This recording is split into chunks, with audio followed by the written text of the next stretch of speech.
알렙루야. 안녕하세요. 전 알렙TV의 알렙 목사입니다.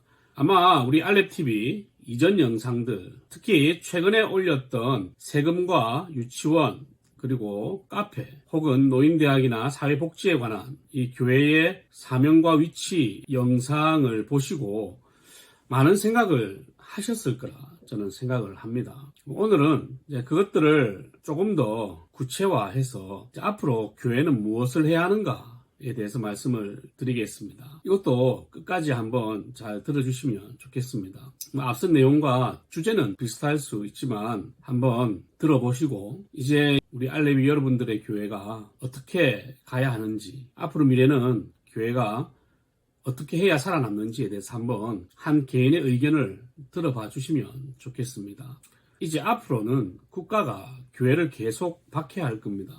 물론 국가 입장에서는 교회를 박해하는 게 아니에요. 그냥 법을 정하는 거죠. 그 입법 과정에 숨어 있는 음모에 관해서는 제가 딱히 말을 하진 않겠습니다. 이 세상은 우연은 없으니까 반드시 목적과 이유가 있겠죠.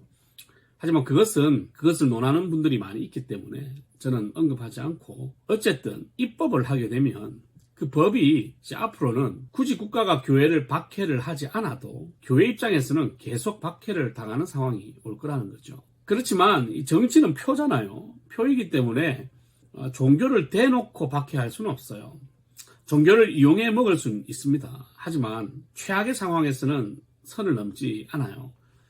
그런데 교회를 합법적으로 박해하고 없앨 수 있는 방법이 뭐냐면 성도를 교회에서 흩어버리는 것인데, 교인의 수는 줄 수 있어도 믿음을 가진 사람은 하나님께서 택하셨다라고 믿기 때문에 실제로 신자의 수는 나라가 어떻게 하든지 간에 줄일 수는 없잖아요. 왜? 하나님께서 택하셨으니까. 그래서 이들이 할 수 있는 것은 교인 수를 줄이는 거예요.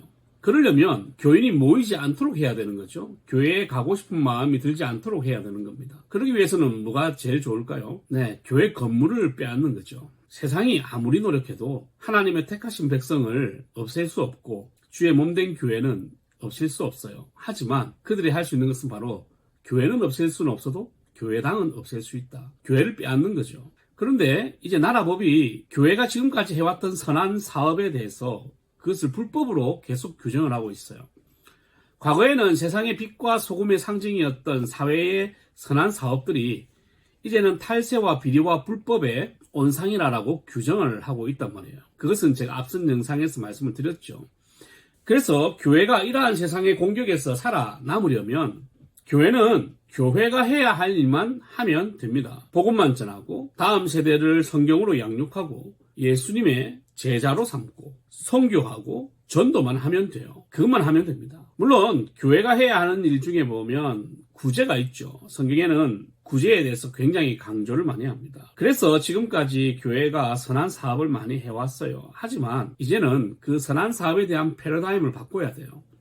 특히 구제는 우리가 직접 할 수도 있지만 이제는 후원으로 해야 된다. 후원으로 하는 것이 좋다. 예전에는 선한 사업으로 구제를 했지만 이제는 선한 후원으로 구제를 해야 된다. 이것을 제가 말씀을 드리고 싶은 거예요. 만약에 선한 사업으로 구제를 하려면 절대로 나라의 도움을 받아서는 안 됩니다. 그 이유는 앞선 영상에서 계속 설명을 했어요. 절대 법인으로 만들려고 하지 마시고 운영 자금을 나라의 지원을 받으려고 하지 마세요. 만약에 꼭 해야 된다. 그러면 오직 교회 재정으로만 할 수 있는 선한 사업을 하시면 됩니다. 예를 들어 유치원을 하면 안 되겠죠. 선교원 같은 것만 하시면 돼요. 그렇다고 제가 그 선한 사업을 부정하는 건 아니에요. 요양병원이라든지 고아원 같은 걸 하지 말라? 그건 아닙니다. 교회가 운영하지 말라는 거죠. 목사를 파송해서 운영하지 말고 그냥 그 목사가 그 원장이 되면 돼요. 그냥 그분은 그 사회 가시면 되는 거야. 교회는 자기 교회 출석하시고 목회하지 마시고 그냥 그 사업을 하시면 되는 거예요. 쉽게 이야기하면 특수사역은 그냥 특수사역으로 분리해서 생각해야지 교회가 운영하고 교회가 관여하고 교회가 컨트롤을 하지 말라는 거예요. 나라에서 지원을 받는 단체는 그냥 그것으로 독립을 시켜야지 교회가 그게 관여하지 마라. 꼭 관여하고 싶으면 돕고 싶으면 행정적이든 사람이든 인사권이든 이런 걸 관여하지 마시고 후원을 해라. 교회는 교회가 해야 할 일만 하면 된다는 거예요. 그러면 교회가 해야 할 일이 뭔가? 아까 말씀드렸잖아요.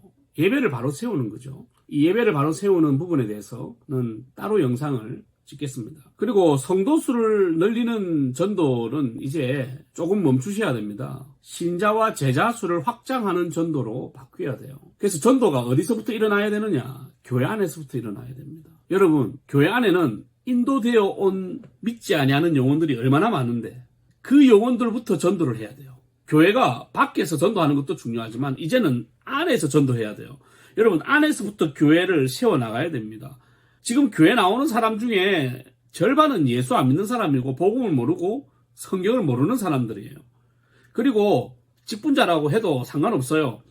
아마 교인 수의 3분의 2 혹은 4분의 3 이상은 복음이 뭔지를 설명도 못하는 사람일 겁니다. 이제는 숫자를 늘리는 것이 아니라 제자 수를 늘려야 돼요. 그래야 교회가 살 수 있습니다. 성도 수를 늘리는 바깥에서의 전도가 아니라 신자 수를 확장하고 늘리는 교회 안에서부터 전도가 시작되어야 된다. 그렇게 사역의 패러다임을 바꿔가야 된다. 이게 오늘 영상의 주제입니다.